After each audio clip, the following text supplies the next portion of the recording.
10th का square root निकालेंगे estimation method से। ओके, अब फर्स्ट स्टेप क्या है, आपको 10 का एस्टिमेशन मेथड लेना है। तो आप पहले दो ऐसे स्क्वायर रूट परफेक्ट नंबर सोचो जिसके बीच में 10 आता है। 9 और 16 के बीच में 10 आता है। 9 और 16 दोनों परफेक्ट स्क्वायर है।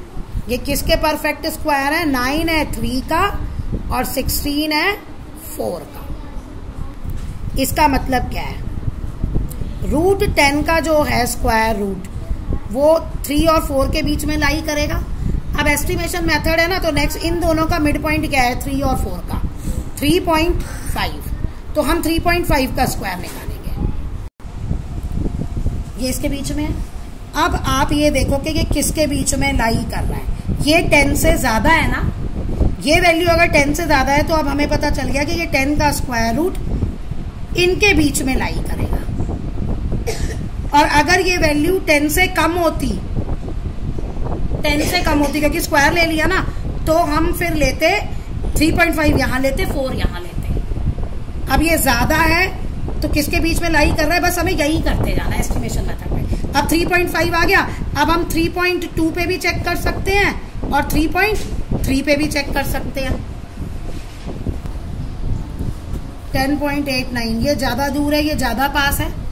अब ये भी 10 से बड़ा है ना, तो यानी कि अभी भी ये लाई कर रहा है। इक्वल टू का साइन नहीं आएगा, सॉरी, इक्वल टू का साइन मत लगाना क्योंकि इक्वल टू तो है ही नहीं, वो मैंने गलती से लगा दिया इक्वल टू का साइन। आप इक्वल टू का साइन नहीं लोगे। अब ये 10 पड़ा 3.2 के बीच में। अब हम निकालेंगे 3.1 का स्क्वायर।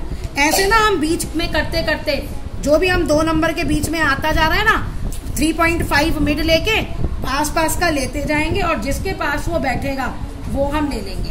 अब ये आपका है 3.1 जो है वो है 9.61। तो अब ये 10 से छोटा है ना, अब ये देखो कि कौन सी वैल्यू 10 के ज्यादा करीब है। ये है आपकी 9.61 और ये है आपकी 10.24। यहाँ 10 से इसका डिफरेंस है 31 और यहाँ पे है 24। पॉइंट में है ना, यहाँ पे 0.31 का डिफरेंस है और यहाँ 0.24 का डिफरेंस है। तो हम एस्टिमेशन मेथड से क्या आंसर लेंगे? ये वाला लेंगे। अब जैसे मैंने किसी मान लो निकालती हूं मैं 15 का निकालती हूँ, तो 15 किन 2 नंबर के बीच में होता है?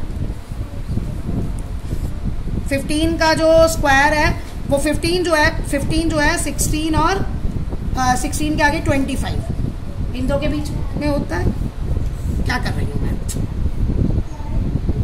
नहीं, 15 नहीं लेती क्योंकि सेम ही 3 और 4 नंबर हो जाएगा। यहाँ पे इसका ये 10.24 नहीं लोगे, ये वैल्यू 3.2 पे आई है तो इसका एस्टिमेशन 3.2 है।